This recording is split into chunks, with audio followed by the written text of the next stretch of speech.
Thank you.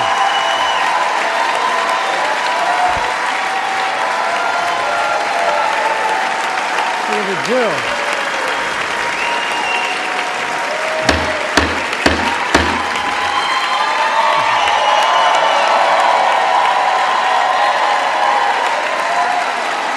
Good evening.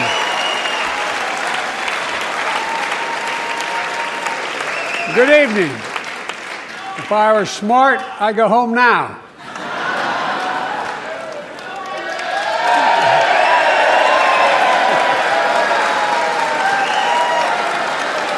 Mr. Speaker, Madam Vice President, members of Congress, my fellow Americans, in January 1941, Franklin Roosevelt came to this chamber to speak to the nation, and he said, "I address you at a moment unprecedented in the history of the Union. Hitler was on the march. War was raging in Europe. President Roosevelt's purpose was to wake up Congress and alert the American people that this was no ordinary time. Freedom and democracy were under assault in the world. Tonight, I come to this same chamber to address the nation. Now, it's we who face an unprecedented moment in the history of the Union. And yes, my purpose tonight is to wake up the Congress and alert the American people that this is no ordinary moment either. Not since President Lincoln and the Civil War have freedom and democracy been under assault at home as they are today. What makes our moment rare is that freedom and democracy are under attack both at home and overseas at the very same time.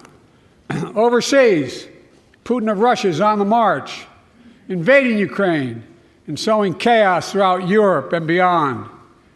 If anybody in this room thinks Putin will stop at Ukraine, I assure you he will not.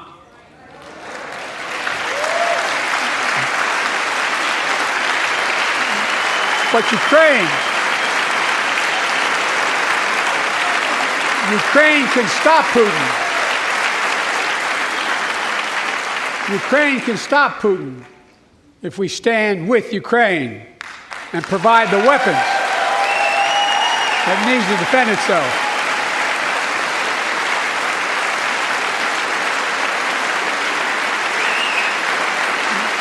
That is all. That is all Ukraine is asking. They're not asking for American soldiers. In fact, there are no American soldiers at war in Ukraine, and I'm determined to keep it that way. But now, assistance to Ukraine is being blocked by those who want to walk away from our world leadership. It wasn't long ago when a Republican president named Ronald Reagan thundered, "Mr. Gorbachev, tear down this wall." Now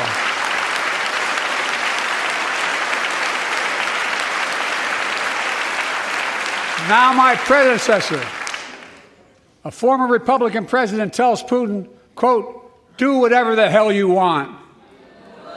That's a quote. A former president actually said that, bowing down to a Russian leader. I think it's outrageous, it's dangerous, and it's unacceptable.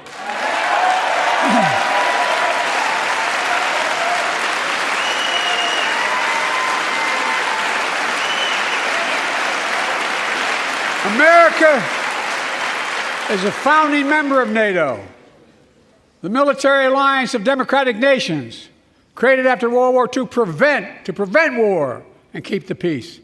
And today, we've made NATO stronger than ever.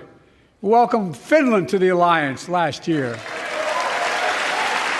And just this morning, Sweden officially joined, and their minister is here tonight. So they're stand up. Welcome. Welcome, welcome, welcome.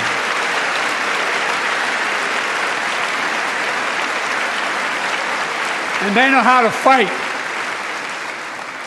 Mr. Prime Minister, welcome to NATO, the strongest military alliance the world has ever seen. I say this to Congress, we have to stand up to Putin. Send me a bipartisan national security bill. History is literally watching. History is watching. If the United States walks away, It will put Ukraine at risk. Europe is at risk. The free world will be at risk, emboldening others to do what they wish to do us harm. My message to President Putin, who I've known for a long time, is simple. We will not walk away.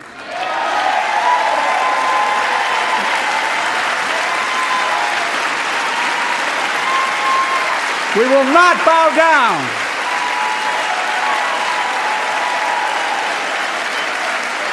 I will not bow down. In a literal sense, history is watching. History is watching. Just like history watched 3 years ago on January 6th, when insurrectionists stormed this very Capitol and placed a dagger to the throat of American democracy. Many of you were here on that darkest of days. We all saw with our own eyes the insurrectionists were not patriots. They'd come to stop the peaceful transfer of power, to overturn the will of the people. January 6th lies about the 2020 election and the plots to steal the election posed a gravest threat to U.S. democracy since the Civil War. But they failed. America stood.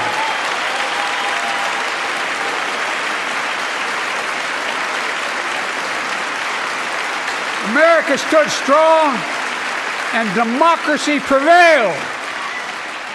We must be honest. The threat to democracy must be defended. My predecessor and some of you here seek to bury the truth about January 6th. I will not do that. This is the moment to speak the truth and to bury the lies. Here's the simple truth. You can't love your country only when you win.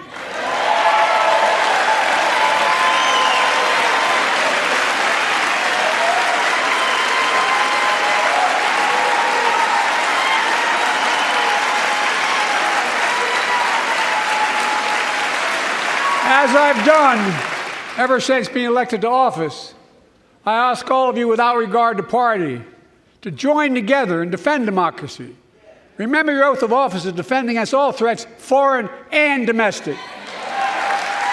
Respect free and fair elections, restore trust in our institutions, and make clear political violence has absolutely no place in America, zero place.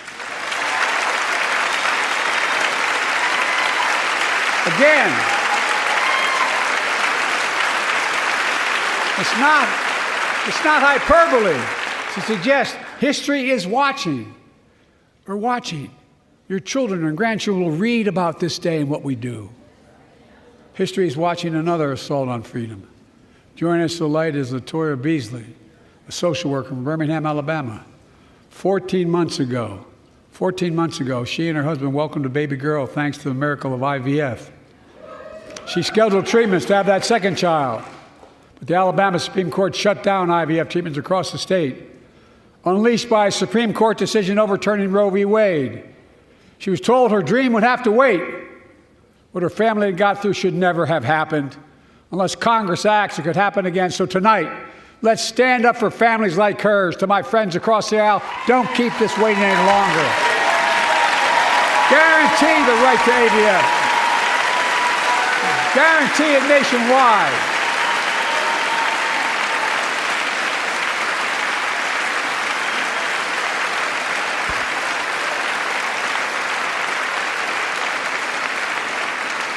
Like most Americans, I believe Roe v. Wade got it right. I thank Vice President Harris for being an incredible leader, defending reproductive freedom, and so much more.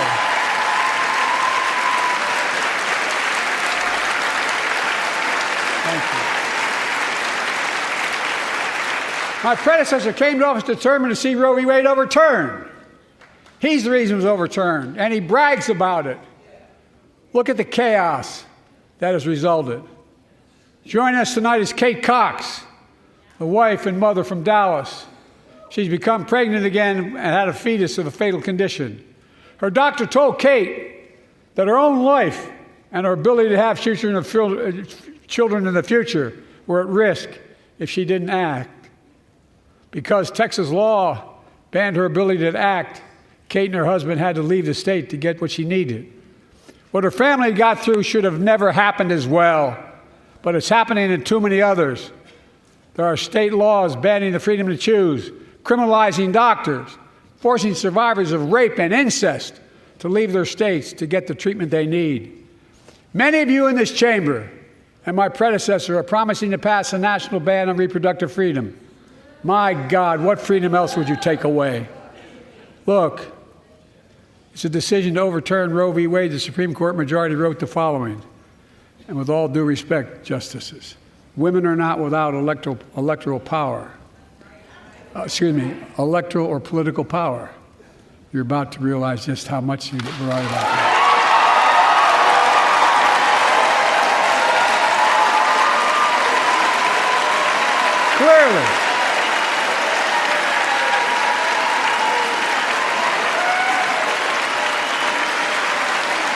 Clearly, those bragging about overturning Roe v. Wade have no clue about the power of women. But they found out when reproductive freedom was on the ballot. We won in 2022 and 2020, and we'll win again in 2024.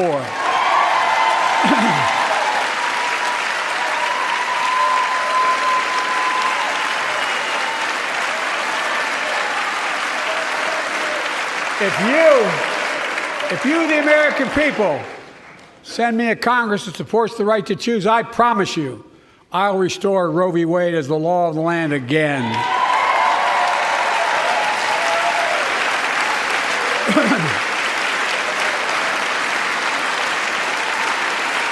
Folks, America cannot go back. I'm here tonight to show what I believe is the way forward, because I know how far we come. 4 years ago next week, before I came to office, the country was hit by the worst pandemic and the worst economic crisis in a century. Remember the fear, record losses? Remember the spikes in crime and the murder rate, raging virus that took more than 1 million American lives, of loved ones, millions left behind? A mental health crisis of isolation and loneliness. A president, my predecessor, failed the most basic presidential duty that he owes to American people, the duty to care. I think that's unforgivable. I came to office determined to get us through one of the toughest periods in the nation's history. We have. It doesn't make news in 1,000 cities and towns. The American people are writing the greatest comeback story never told.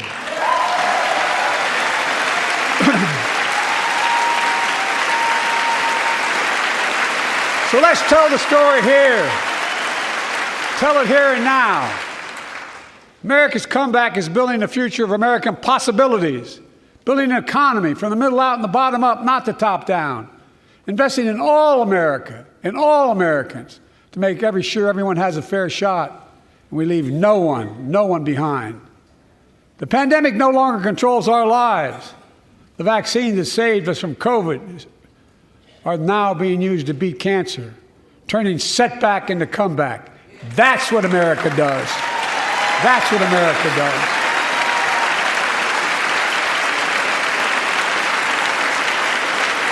Folks, my inherited economy is on the brink. Now our economy is literally the envy of the world. 15 million new jobs in just 3 years, a record, a record. Unemployment at 50-year lows.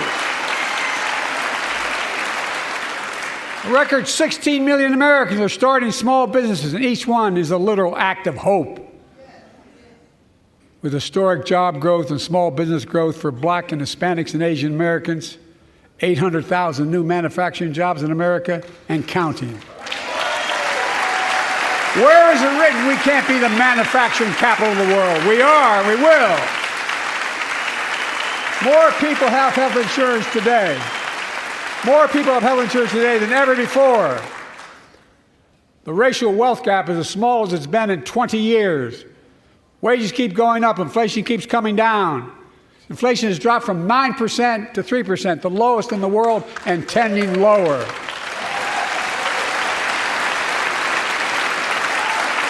The landing is and will be soft. And now, instead of importing foreign products and exporting American jobs, we're exporting American products and creating American jobs right here in America, where they belong.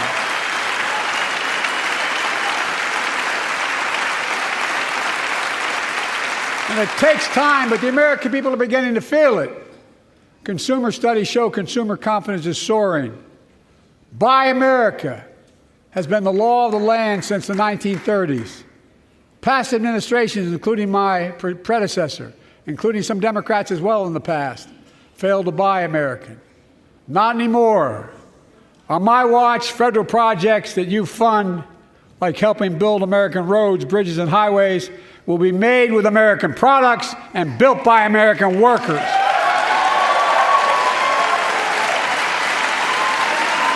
Creating good-paying American jobs.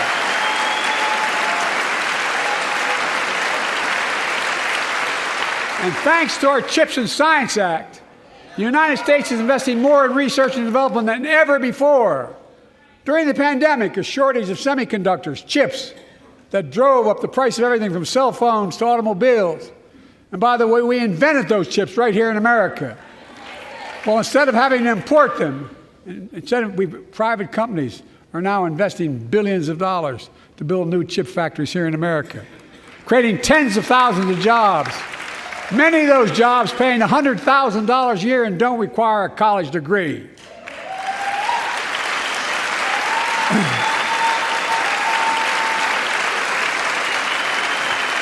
In fact, my policies have attracted $650 billion in private sector investment in clean energy, advanced manufacturing, creating tens of thousands of jobs here in America.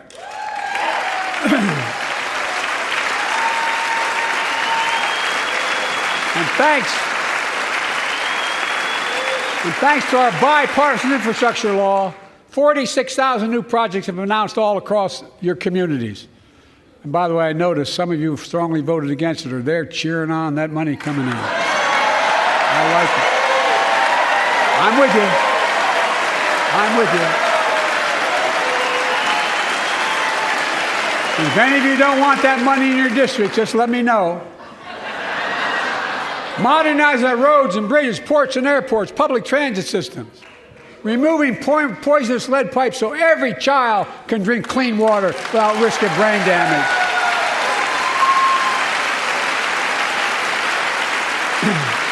Providing affordable high-speed internet for every American, no matter where you live, urban, suburban, or rural communities, in red states and blue states. Record investments in tribal communities. Because of my investment in the family farms,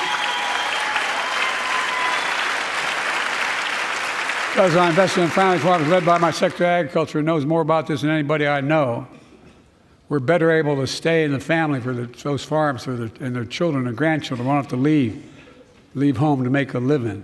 It's transformative. The great comeback story is Belvidere, Illinois, home to an auto plant for nearly 60 years. Before I came to office, the plant was on its way to shutting down. Thousands of workers feared for their livelihoods. Hope was fading. Then I was elected to office, and we raised the Belvedere repeatedly with auto companies, knowing unions would make all the difference. The UAW worked like hell to keep the plant open and get these jobs back, and together we succeeded. Instead of auto factories shutting down, auto factories reopening, and new state-of-the-art battery factories being built to power those cars there at the same.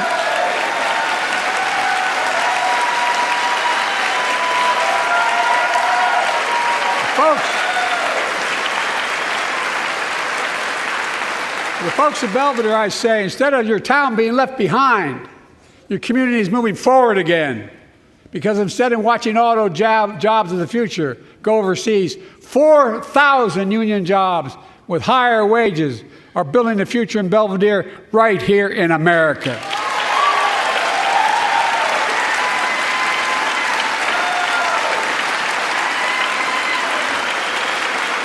Here tonight is UAW President Shawn Fain, a great friend and a great labor leader. Shawn, where are you? Stand up.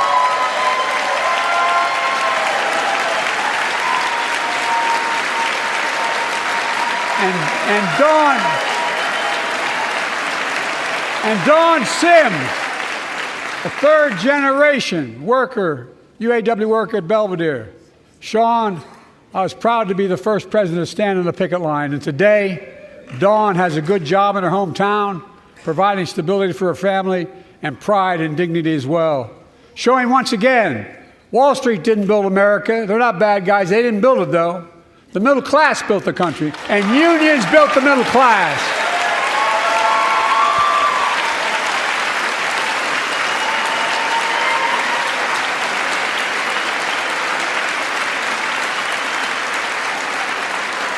I say to the American people, when America gets knocked down, we get back up. We keep going. That's America.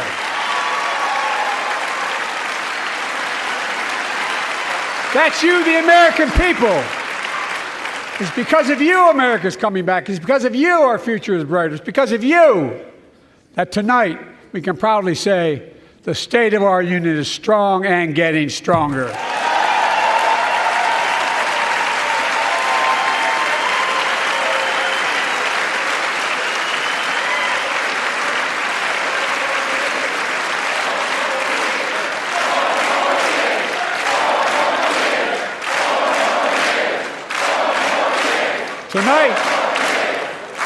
Tonight, I want to talk about the future of possibilities that we can build together. A future where the days of trickle-down economics are over, and the wealthy and the biggest corporations no longer get all the tax breaks. And by the way, I understand corporations. I come from a state that has more corporations invested than every one of your states in the state of the United States combined. And I represented it for 36 years. I'm not anti-corporation, but I grew up in a home where trickle-down economics didn't put much on my dad's kitchen table. That's why I determined to turn things around so middle class does well. When they do well, the poor go way up and the wealthy still do very well. We all do well. And there's more to do to make sure you're feeling the benefits of all we're doing. Americans pay more for prescription drugs than anywhere in the world. It's wrong, and I'm ending it.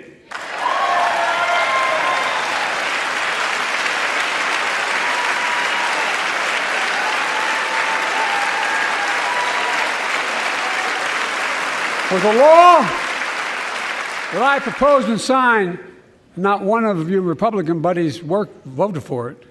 We finally beat Big Pharma. Instead of paying $400 a month or thereabouts for insulin with diabetes, and it only costs $10 to make, they only get paid $35 a month now and still make a healthy profit.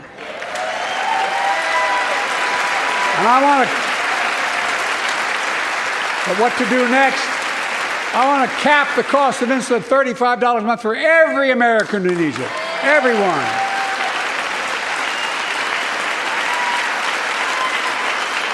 For years, people have talked about it, but finally we got it done and gave Medicare the power to negotiate lower prices on prescription drugs, just like the VA is able to do for veterans. That's not just saving seniors money, it's saving taxpayers money. We cut the federal deficit by $160 billion. Because Medicare will no longer have to pay those exorbitant prices to Big Pharma. This year, Medicare is negotiating lower prices for some of the costliest drugs on the market to treat everything from heart disease to arthritis. It's now time to go further and give Medicare the power to negotiate lower prices for 500 different drugs over the next decade. They're making a lot of money, guys. And they'll still be extremely profitable. Will not only save lives, it will save taxpayers another $200 billion. Starting next year, the same law caps total prescription drug costs for seniors on Medicare at $2,000 a year. Even for expensive cancer drugs that cost $10,000, $12,000, $15,000. Now I want to cap prescription drug costs at $2,000 a year for everyone. Folks, I'm going to get in trouble for saying that, but if you want to get in Air Force One and fly to Toronto, Berlin, Moscow, even Moscow probably. And bring your prescription with you, and I promise you I'll get it for you for 40% the cost you're paying now. Same company, same drug, same place.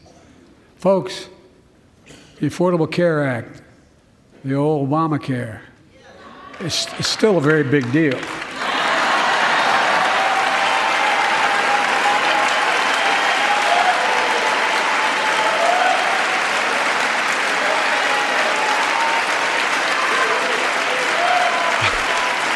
Over 100 million of you can no longer be denied health insurance because of pre-existing condition. But my predecessor, and many in this chamber, want to take this prescription drug away by repealing the Affordable Care Act. I'm not going to let that happen. We stopped you 50 times before, and we'll stop you again. In fact, I'm not only protecting it, I'm expanding it. They enacted tax credits of $800 per person per year, reduce health care costs for millions of working families. That tax credit expires next year. I want to make that savings permanent.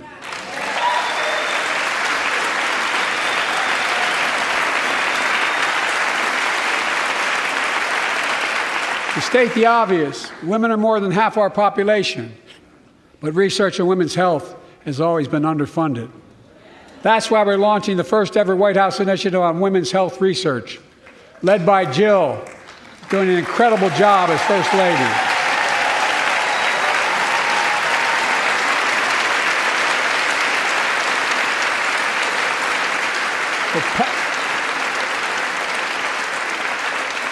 We'll pass my plan for $12 billion to transfer women's health research and benefit millions of lives all across America. I know the cost of housing is so important to you. If inflation keeps coming down, mortgage rates will come down as well, and the Fed acknowledges that. But I'm not waiting.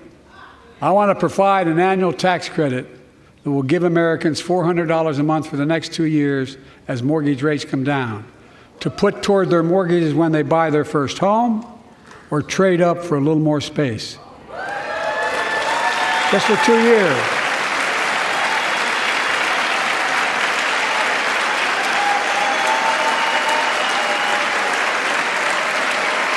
And my administration is also eliminating title insurance on federally backed mortgages. When you refinance your home, you can save $1,000 or more as a consequence.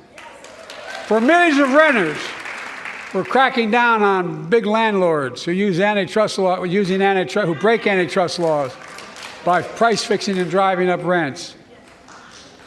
We've cut red tape so builders can get federally financing, which is already helping build a record 1.7 million new housing units nationwide. Now pass and build and renovate 2 million affordable homes and bring those rents down.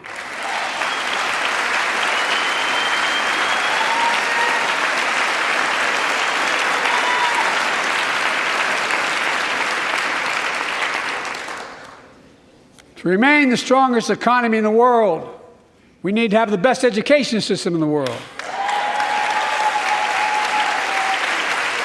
And I suspect all of you, want to give every child, a good start by providing access to preschool for 3 and 4 years old. You know, I think I pointed out last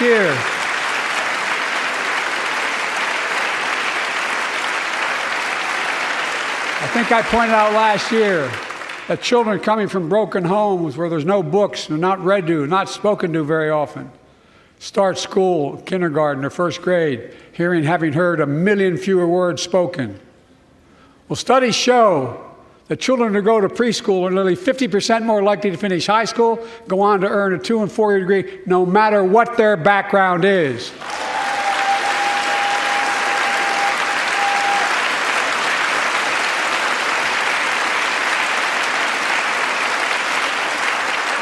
I met a year and a half ago with the leaders of the Business Roundtable.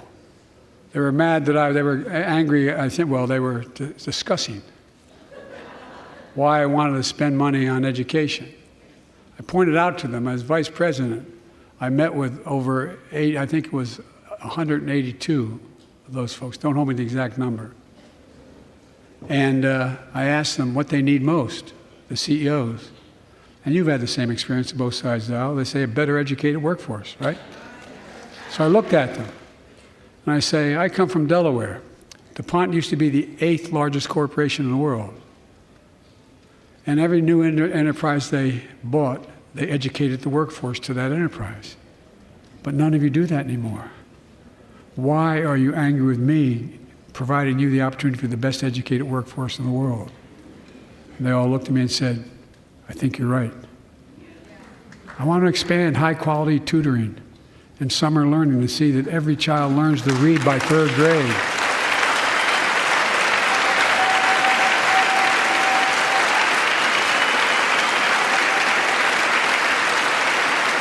I'm also connecting local businesses and high schools so students get hands-on experience and a path to a good-paying job, whether or not they go to college.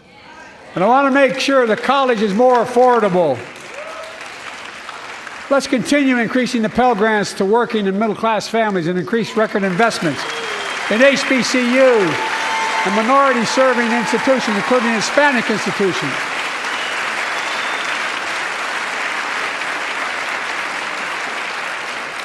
When I was told I couldn't universally just change the way in which we dealt with student loans, I fixed 2 student loan programs that already existed to reduce the burden of student debt for nearly 4 million Americans, including nurses, firefighters, and others in public service. Like Keenan Jones, a public educator from Minnesota, who's here with us tonight. Keenan, where are you? Keenan, thank you. He's educated hundreds of students so they can go to college. Now he's able to help, after debt forgiveness, get his own daughter to college.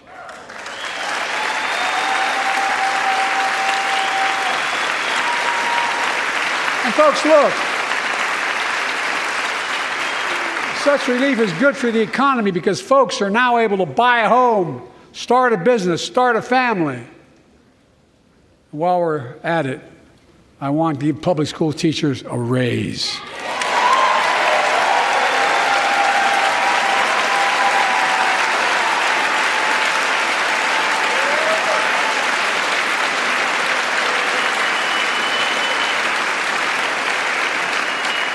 And by the way, the first couple of years, we cut the deficit. Now, let me speak to the question of fundamental fairness for all Americans. I've been delivering real results in fiscally responsible ways. We've already cut the federal deficit. We've already cut the federal deficit over $1 trillion. I signed the bipartisan deal to cut another $1 trillion in the next decade. It's my goal to cut the federal deficit another $3 trillion by making big corporations and very wealthy finally beginning to pay their fair share.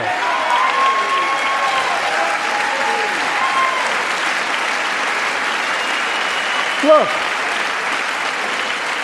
I'm a capitalist. If you want to make or can make $1 million or millions of bucks, that's great. Just pay your fair share in taxes. A fair tax code is how we invest things to make this country great. Healthcare, education, defense, and so much more. But here's the deal.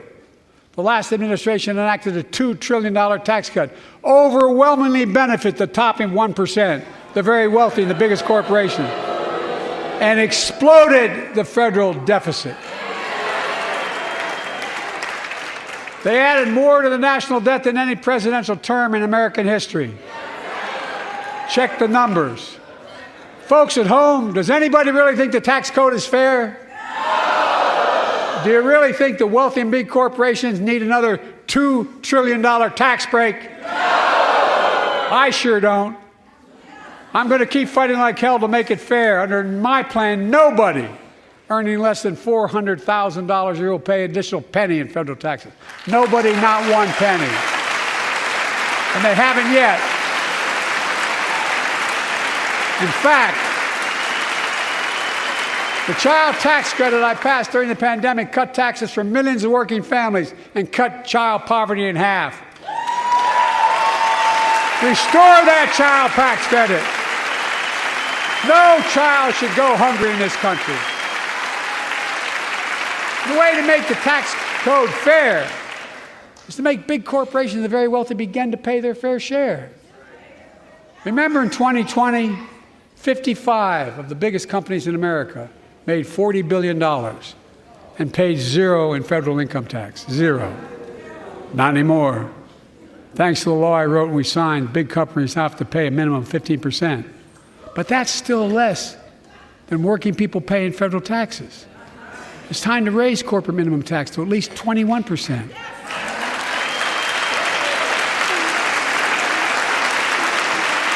So every big corporation finally begins to pay their fair share. I also want to end tax breaks for big pharma, big oil, private jets, massive executive pay when it's only supposed to be $1 million that could be deducted. They can pay them $20 million if they want, but deduct $1 million. End it now. You know, there are 1,000 billionaires in America. You know what the average federal tax is for those billionaires? No. They're making great sacrifices, 8.2%. That's far less than the vast majority of Americans pay. No billionaire should pay a lower federal tax rate than a teacher, a sanitation worker, or a nurse.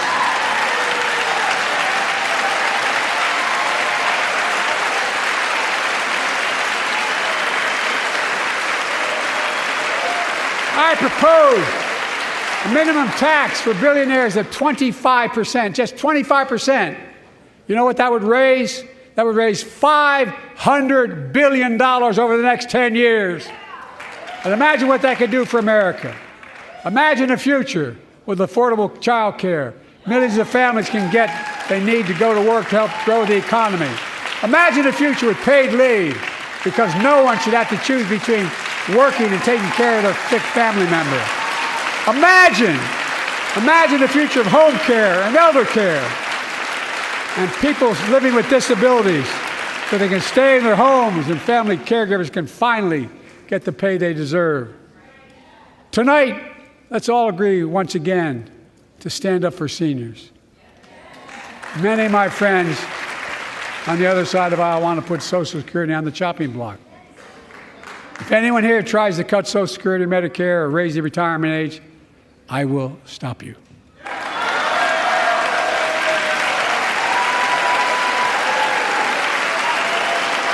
The working people who built this country pay more into Social Security than millionaires and billionaires do. It's not fair. We have two ways to go. Republicans can cut Social Security and give more tax breaks to the wealthy. That's the proposal. Oh no, you guys don't want another $2 trillion tax cut? I kind of thought that's what your plan was. Well, that's good to hear. You're not going to cut another $2 trillion for the super wealthy. That's good to hear. I'll protect and strengthen Social Security and make the wealthy pay their fair share. Look,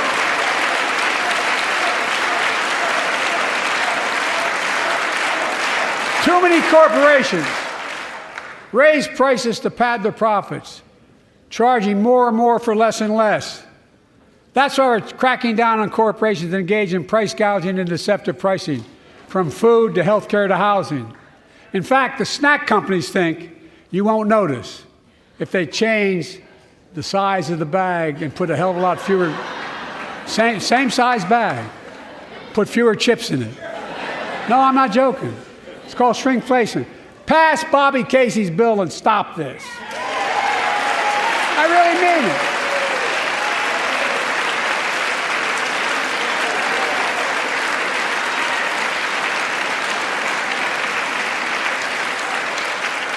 You probably all saw that commercial on Snickers bars.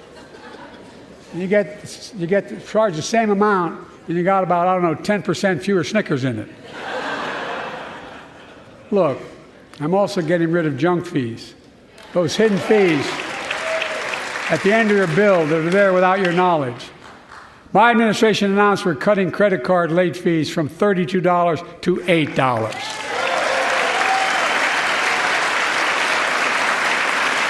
Banks and credit card companies are allowed to charge what it costs them to instigate the collection.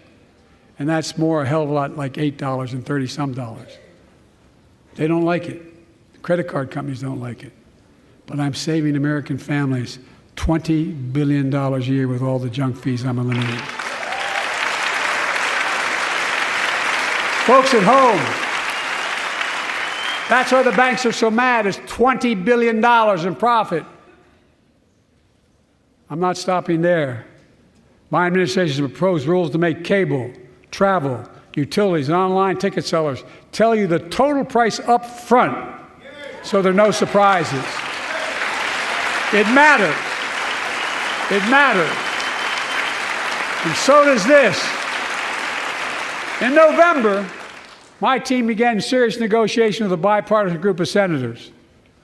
The result was a bipartisan bill with the toughest set of border security reforms we've ever seen. Oh, you don't think so? Oh, you don't like that bill, huh? That conservatives got together and said it was a good bill? I'll be darned. That's amazing. That bipartisan bill would hire 1,500 more security agents and officers, 100 more immigration judges to help tackle the backload of 2 million cases, 4,300 more asylum officers, and new policies so they can resolve cases in 6 months instead of 6 years now.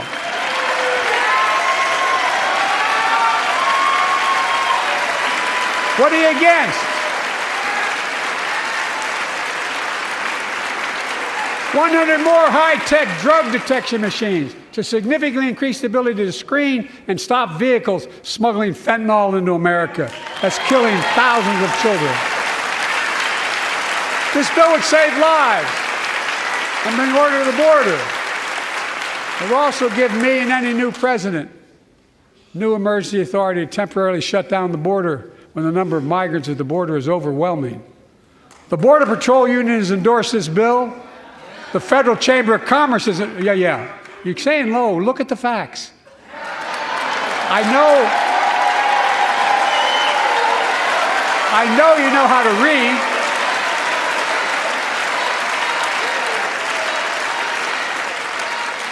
I believe that given the opportunity for a majority in the House and Senate would endorse the bill as well, a majority right now.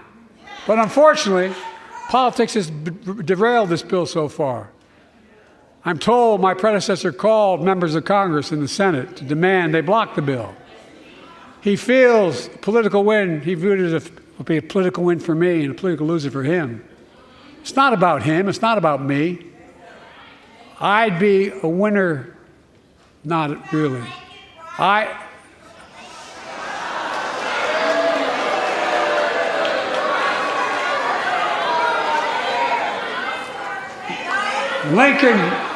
Lincoln Riley, an innocent young woman who was killed by an illegal.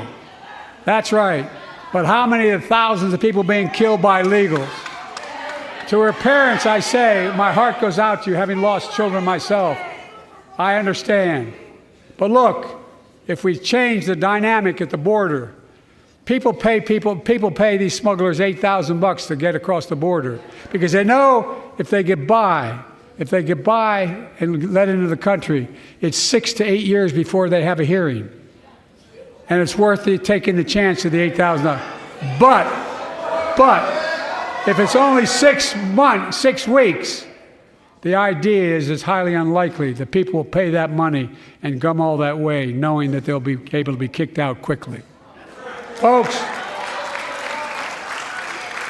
I would respectfully suggest my Republican friends owe it to the American people, get this bill done. We need to act now.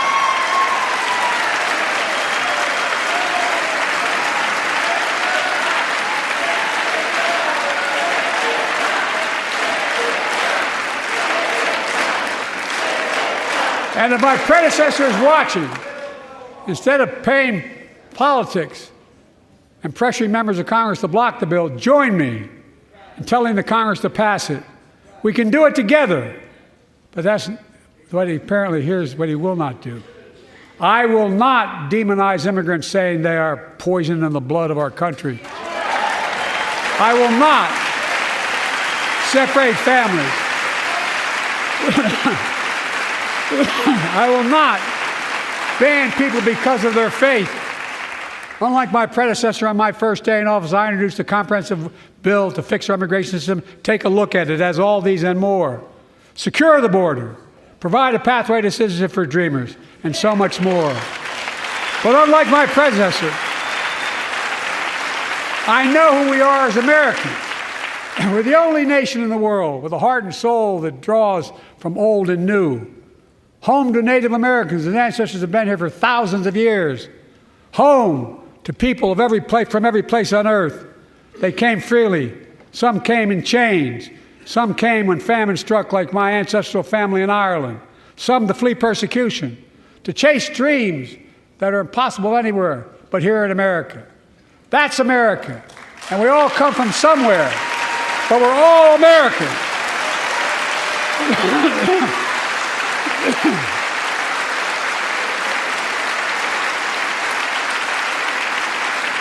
Look, folks, we have a simple choice. We can fight about fixing the border, or we can fix it. I'm ready to fix it. Send me the border bill now.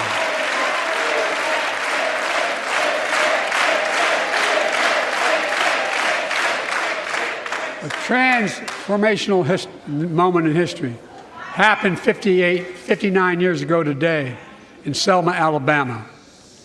Hundreds of foot soldiers for justice marched across the Edmund Pettus Bridge, named after the Grand Dragon of the Ku Klux Klan, to claim their fundamental right to vote. They were beaten, they were bloody, and left for dead.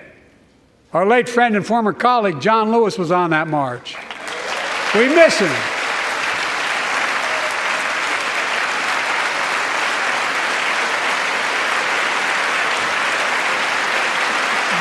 Joining us tonight are other marchers, both in the gallery and on the floor, including Betty Mae Fikes, known as the voice of Selma, the daughter of gospel singers and preachers. She sang songs of prayer and protest on that bloody Sunday to help shake the nation's conscience. 5 months later, the Voting Rights Act passed and was signed into law.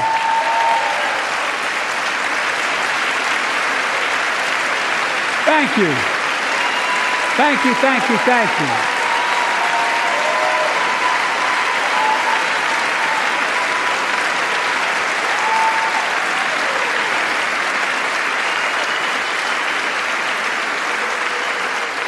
But 59 years later, there are forces taking us back in time. Voter suppression, election subversion, unlimited dark money, extreme gerrymandering. John Lewis was a great friend to many of us here. But if you truly want to honor him and all the heroes who marched with him, then it's time to do more than talk. Pass the Freedom to Vote Act, the John Lewis Voting Rights Act.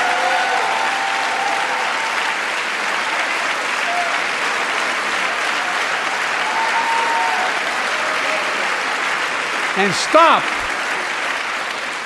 denying another core value of America, our diversity across American life.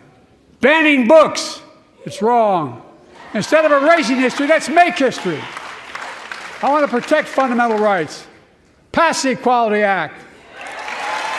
And my message to transgender Americans, I have your back. Pass the PRO Act for workers' rights. Raise the federal minimum wage, because every worker has a right to a decent living more than $7 an hour. We're also making history by confronting the climate crisis, not denying it. I don't think any of you think there's no longer a climate crisis. At least I hope you don't. I'm taking the most significant action ever on climate in the history of the world. I'm cutting our carbon emissions in half by 2030, creating tens of thousands of clean energy jobs like the IBEW work is building and installing 500,000 electric vehicle charging stations. Conserving 30% of America's lands and waters by 2030.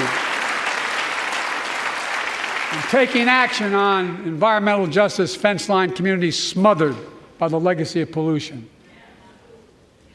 And patterned after the Peace Corps and AmeriCorps, I launched the Climate Corps to put 20,000 young people to work in the forefront of our clean energy future. I'll triple that number in a decade.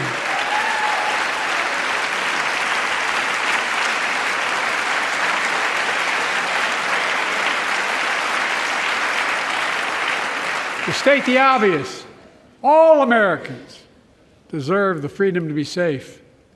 And America is safer today than when I took office. Year before I took office, murder rates went up 30%. 30% they went up. The biggest increase in history.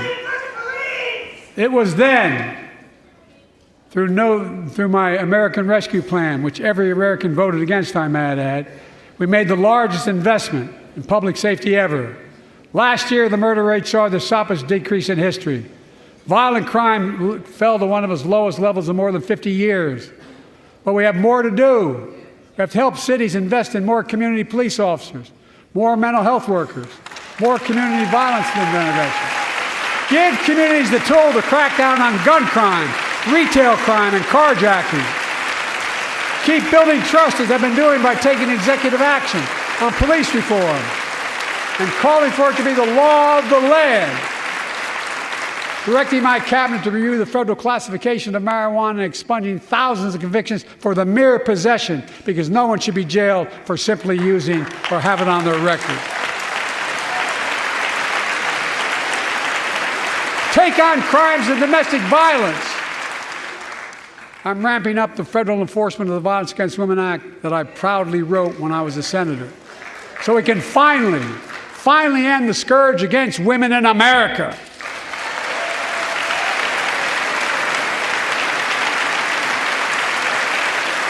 There are other kinds of violence I want to stop. With us tonight is Jasmine, whose 9-year-old sister Jackie was murdered with 21 classmates and teachers in an elementary school in Uvalde, Texas. Very soon after that happened, Jill and I went to Uvalde for a couple of days. We spent hours and hours with each of the families. We heard their message, so everyone in this room, in this chamber, could hear the same message.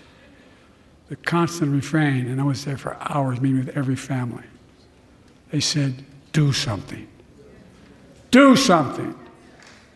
Well, I did do something by establishing the first ever Office of Gun Violence Prevention in the White House, that the Vice President is leading the charge. Thank you for doing it.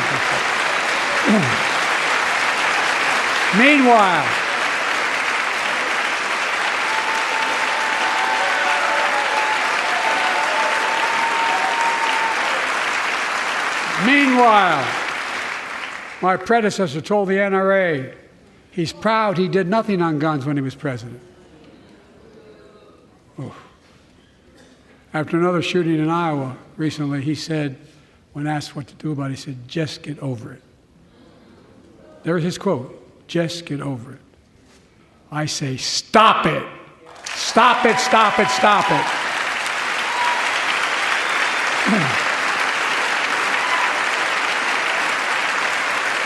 I'm proud we beat the NRA when I signed the most significant gun safety law in nearly 30 years because of this Congress. We now must beat the NRA again. I'm demanding a ban on assault weapons and high-capacity magazines. Pass universal background checks. None of this. I taught the Second Amendment for 12 years. None of this violates the Second Amendment or vilifies responsible gun owners. You know, as we manage challenges at home, we're also managing crises abroad, including in the Middle East. I know the last 5 months have been gut-wrenching for so many people, for the Israeli people, for the Palestinian people, and so many here in America. This crisis began on October 7th with a massacre by a terrorist group called Hamas, as you all know. 1,200 innocent people, women and girls, men and boys, slaughtered after enduring sexual violence. The deadliest day for the Jewish people since the Holocaust, and 250 hostages taken. Here in this chamber tonight are families whose loved ones are still being held by Hamas. I pledge to all the families that we will not rest until we bring every one of your loved ones home. We also we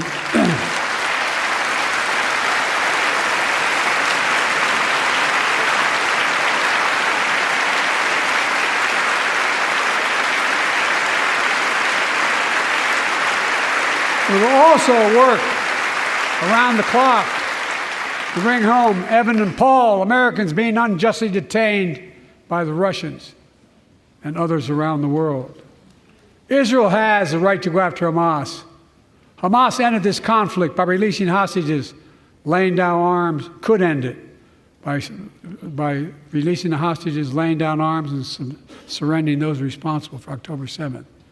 But Israel has Israel has an added burden because Hamas hides and operates among the civilian population like cowards under hospitals, daycare centers, and all the like. Israel also has a fundamental responsibility, though, to protect innocent civilians in Gaza.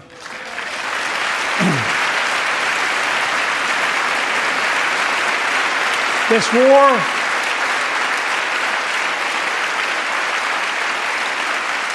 has taken a greater toll on innocent civilians than all previous wars in Gaza combined. More than 30,000 Palestinians have been killed, most of whom are not Hamas. Thousands and thousands of innocents, women and children, girls and boys, also orphaned. Nearly 2 million more Palestinians under bombardment or displacement.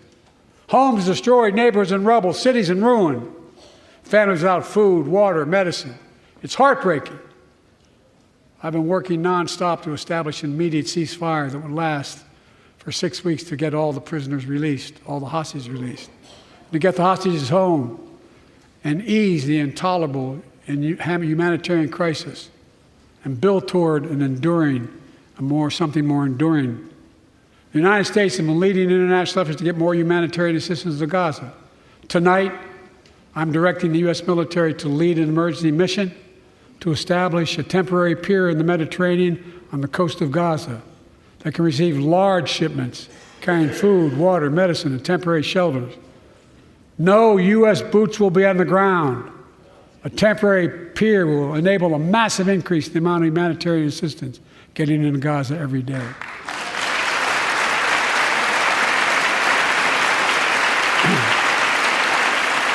And Israel must do its part. Israel must allow more aid into Gaza to ensure humanitarian workers aren't caught in the crossfire. And they're announcing they're going to have a crossing in northern Gaza. To the leadership of Israel, I say this: humanitarian assistance cannot be a secondary consideration or a bargaining chip. Protecting and saving innocent lives has to be a priority. As we look to the future, the only real solution to the situation is a two-state solution over time.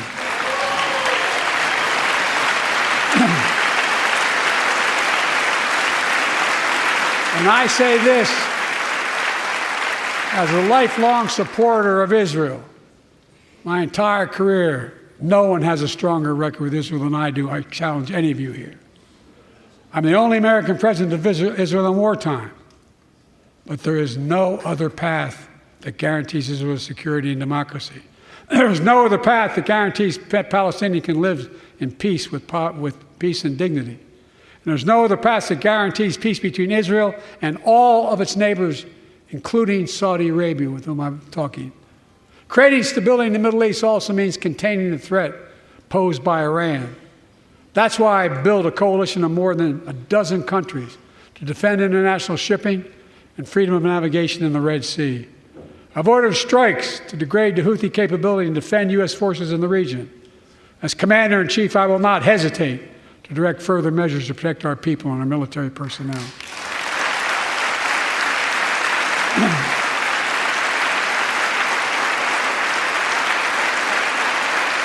For years, I've heard many of my Republican and Democratic friends say that China is on the rise and America's falling behind.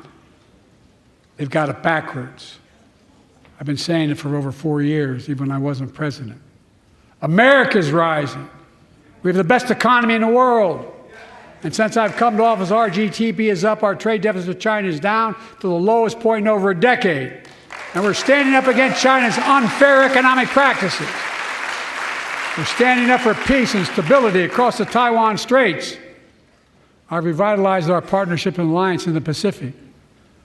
India, Australia, Japan, South Korea, the Pacific Islands. I've made sure that the most advanced American technologies can't be used in China, not allowing to trade them there. Frankly, for all this tough talk on China, it never occurred to my predecessor to do any of that. I want competition with China, not conflict. And we're in a stronger position to win the conflict of the 21st century against China than anyone else, for that matter, than any time as well. Here at home, I've signed over 400 bipartisan bills, but there's more to pass my unity agenda. Strengthen penalties on fentanyl trafficking. You don't want to do that, huh? Pass bipartisan privacy legislation to protect our children online. Harness the promise of AI to protect us from peril. Ban AI voice impersonations and more. And keep our truly sacred obligation to train and equip those we send into harm's way and care for them and their families when they come home and when they don't.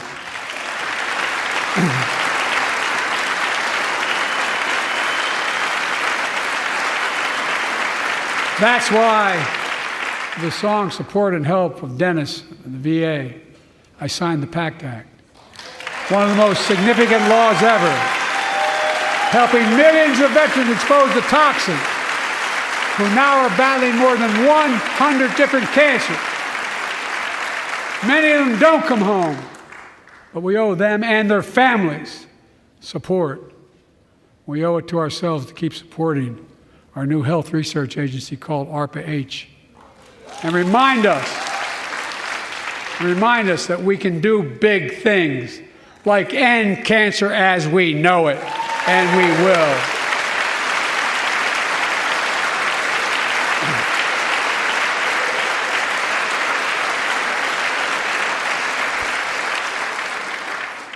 Let me close with this. Yay.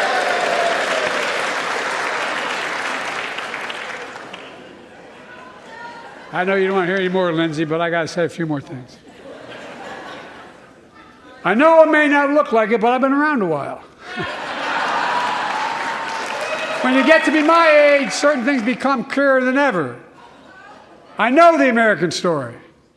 Again and again, I've seen the contest between competing forces in the battle for the soul of our nation, between those who want to pull America back to the past and those who want to move America into the future. My lifetime has taught me to embrace freedom and democracy, a future based on core values that have defined America: honesty, decency, dignity, equality, to respect everyone, to give everyone a fair shot, to give hate no safe harbor. Now, other people my age see it differently. The American story of resentment, revenge, and retribution, that's not me. I was born amid World War II, when America stood for the freedom of the world. I grew up in Scranton, Pennsylvania, and Claymont, Delaware, among working-class people who built this country. I watched in horror as two of my heroes, like many of you did, Dr. King and Bobby Kennedy, were assassinated. And their legacies inspired me to pursue a career in service. I left the law firm and became a public defender because my city of Wilmington was the only city in America occupied by the National Guard after Dr. King was assassinated because of the riots. And I became a county councilman almost by accident. I got elected to the United States Senate when I had no intention of running at age 29. Then vice president, or our first black president. now President, to the first women Vice President.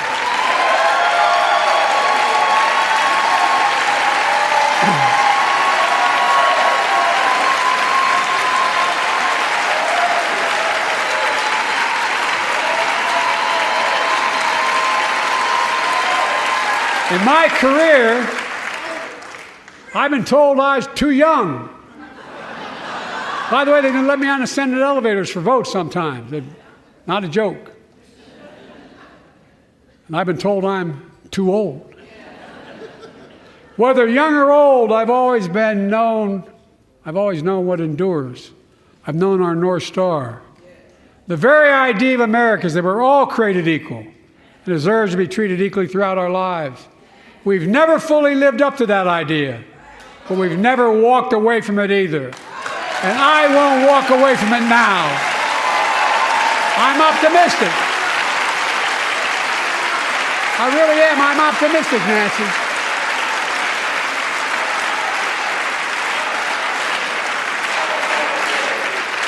My fellow Americans, the issue facing our nation isn't how old we are. It's how old are our ideas. Hate, anger, revenge, retribution are the oldest of ideas. But you can't lead America with ancient ideas that only take us back. You lead America, the land of possibilities. You need a vision for the future and what can and should be done. Tonight you've heard mine. I see a future where defending democracy, you don't diminish it. I see a future where we restore the right to choose and protect our freedoms, not take them away. I see a future where the middle class finally has a fair shot and the wealthy have to pay their fair share in taxes. I see a future where we save the planet from the climate crisis and our country from gun violence. Above all,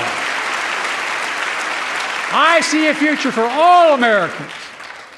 I see a country for all Americans. And I will always be president for all Americans because I believe in America. I believe in you, the American people. You're the reason we've never been more optimistic about our future than I am now. So let's build the future together. Let's remember who we are. We are the United States of America. And there is nothing beyond our capacity when we act together. God bless you all, and may God protect our troops. Thank you, thank you, thank you.